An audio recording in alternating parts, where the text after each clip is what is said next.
Peringatan, animasi ini dibuat dengan tujuan sharing pengalaman pribadi sang pengirim cerita. Dimohon untuk menghargai cerita tanpa menyudutkan beberapa pihak. Selamat menikmati. Hey, kenalin. Nama gue Jojo. Tapi bukan temennya Cinta ya. Gue ini anaknya tongkrongan banget. Dan gue udah biasa pergi, main sana-sini, bahkan keluar kota sekalipun. Singkat cerita, September 2022 kemarin, gue dan brody gue, sebut saja namanya Izar, janjian di jam 5 sore buat meluncur ke Tawangmangu, Jawa Tengah. Buat have fun aja. Hitung-hitung ya buat ngisi konten story lah. Biasa buat nyari validasi. Pas berangkat, kita sempat mampir di pom bensin. Tapi sialnya, abis ngisi bensin, jarum indikatornya nggak naik sama sekali. Kayak ngerasa ditipu sama orang pom bensinnya. Tapi ya udahlah ya, hitung-hitung amal deh. Gue coba ikhlasin meskipun di dalam mobil, gue nyetir sambil ngomel-ngomel. Nah, pas perjalanan menuju Tawangmangu, sebenarnya gue sempet nyium aroma bau gosong di mobil ini. Tapi gue cuekin aja dan tetap ngelanjutin perjalanan. For your information, jalanan menuju Tawangmangu itu berkelok-kelok, naik turun pokoknya. Ngeri banget lah. Ibarat mobil Tamiya mah, yang bisa ngelewatin di jalan paling spin kobranya si Tokichi. Tapi lagi-lagi ya wajar, namanya juga jalanan di dataran tinggi. Ya pasti ngeri-ngeri sedep lah. Nah, pas udah mau sampai area Tawangmangu, gue sempetin nyari pom bensin lagi. Soalnya pas awal tadi ngisi, ngerasa dikibulin. Setelah mampir di pom, kali ini jarum indikator bensinnya bergerak. Artinya ya, nih bensin beneran diisi, nggak dibohongin lagi. Singkat cerita, gue sama Izar udah sampai di lokasi. Kita di sini ngobrol santai, chill, dan nikmati pemandangan Tawangmangu yang worth it buat didatengin. By the way, kalian sadar nggak sih? Ketika kalian capek, kalian cuma butuh waktu sejenak buat ngelupainya. Ya, kalau cara gue sih kayak gini, pergi ke tempat yang asri, nikmatin momen yang ada. Sorry, malah jadi curhat nih. Gak kerasa, waktu udah jam 9 malam. Gue sama Izar harus balik lagi ke rumah. So, kita ceps dari Tawangmangu.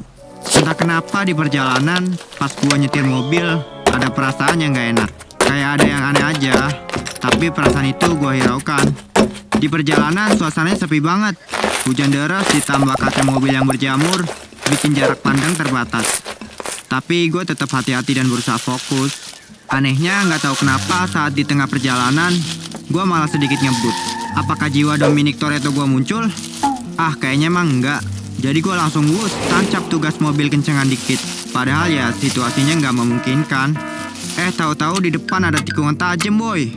Kocaknya gue malah mikir begini. Lurus aja deh. Palingan di depan ada tanah. Izar langsung teriak kaget. Nasib, emang nasib. Plus, finally kita berdua terjun bebas bersama mobil ke sungai.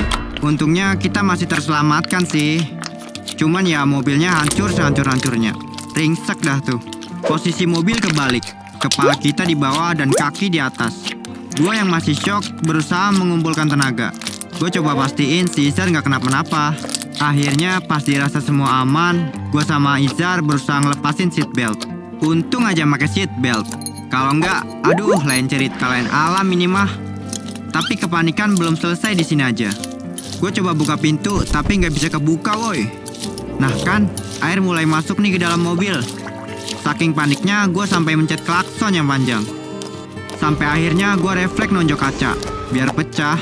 Akhirnya kita berdua berhasil keluar dengan posisi di dalam sungai.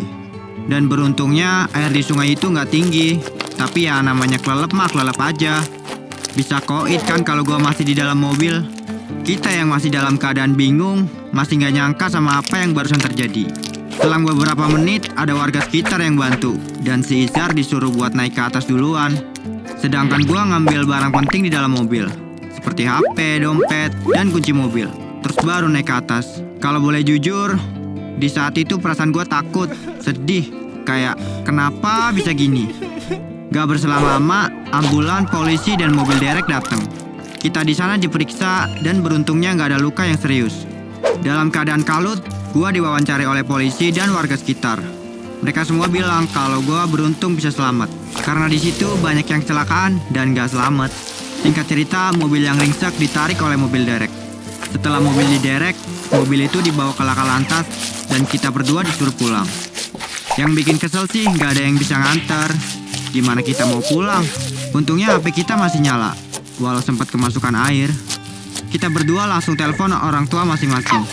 Tapi nggak ada yang jawab karena udah jam 12 malam. Dengan terpaksa gue telepon sohib gue. Untungnya dia masih bisa bantu buat jemput kita.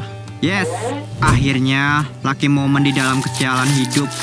Well, gak mudah buat gue ngelupain trauma dari kejadian ini.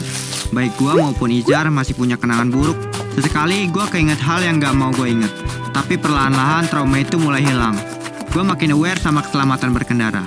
Gue gak bakal ngebut atau nekat di jalanan yang gue gak tahu areanya. Perlahan-lahan gue semakin paham betapa pentingnya ngejaga fokus dalam berkendara. So, ini kisah gue. Mana kisah lo? Kalau kalian punya cerita menarik, jangan lupa kirim ke email di bawah ini ya. Dan jangan lupa buat klik tombol subscribe channel Gue Punya Cerita. Dadah!